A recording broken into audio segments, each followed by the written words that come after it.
Probably the tool that we use most of all to access information or to search for information is Google. There are lots of other search engines that we could use that are more specific, but realistically, Google is the one that most of us keep going to. So what are some of the ways that you can search more effectively? I'm just going to go through a couple of really quick ones today. So I'm going to do a search for village, and we'll get our results page. One of the things I think that kids need to be really aware of is the way that our Google results page is structured. And most of the times at the top of the page will be businesses. And that's because businesses pay money for their page to be at the top of that results page.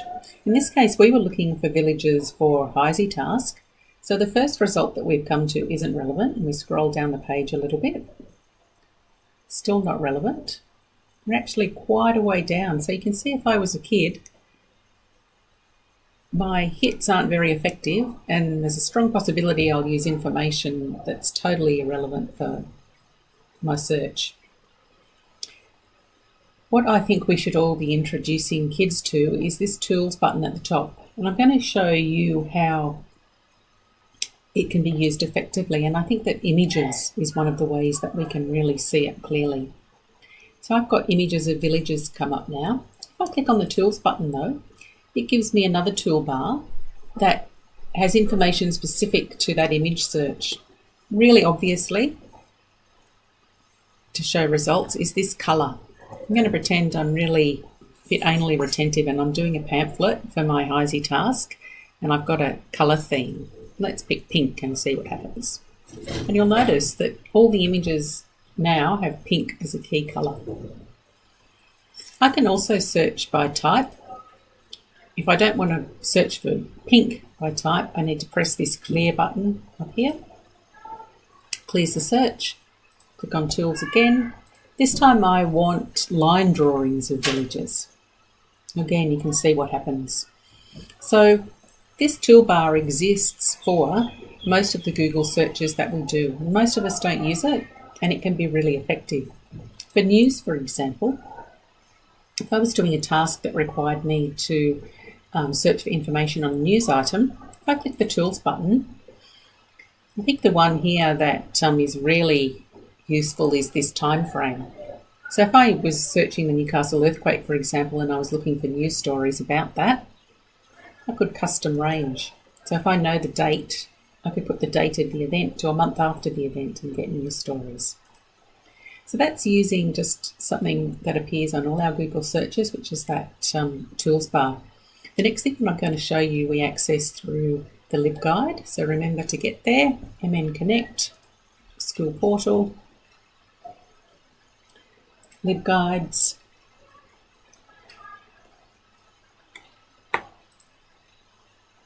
This one appears on the library homepage. That's under Research Tips. On this page, just while we're here, you can see there are some different search engines. I would encourage you to come to this page and have a look and explore some of those search engines. But down the page, what we're going to do now is click on the Google search wizard. This is a tool that means we don't have to remember all those punctuation marks that mean something in a Google search, and it can make us be much more effective in our searches.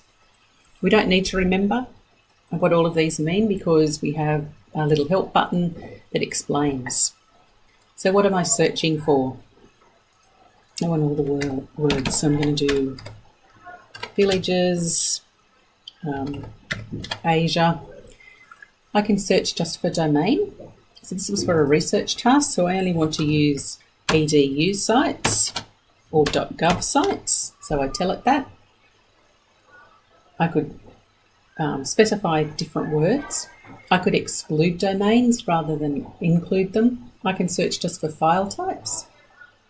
If I click on help, it means I could be looking for just Word documents, PDFs, PowerPoints. So let's have a look and see. Search for PowerPoints. Down here it tells me if I was using the punctuation marks and the words in Google search, that's what I would use. Now click on Search Google, and let's have a look at our results. So you can see here when we look at the address that they all belong to that domain that we asked for, edu. If we look at the file type, they're all PowerPoints.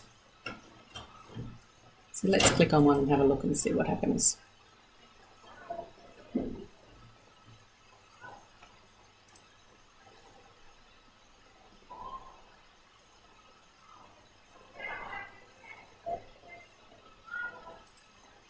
The best way to learn about these, though, is just to use them, just to practice. And that's a couple of really quick ways to use Google more effectively. If you'd like to learn more, come along to the library and we can help you.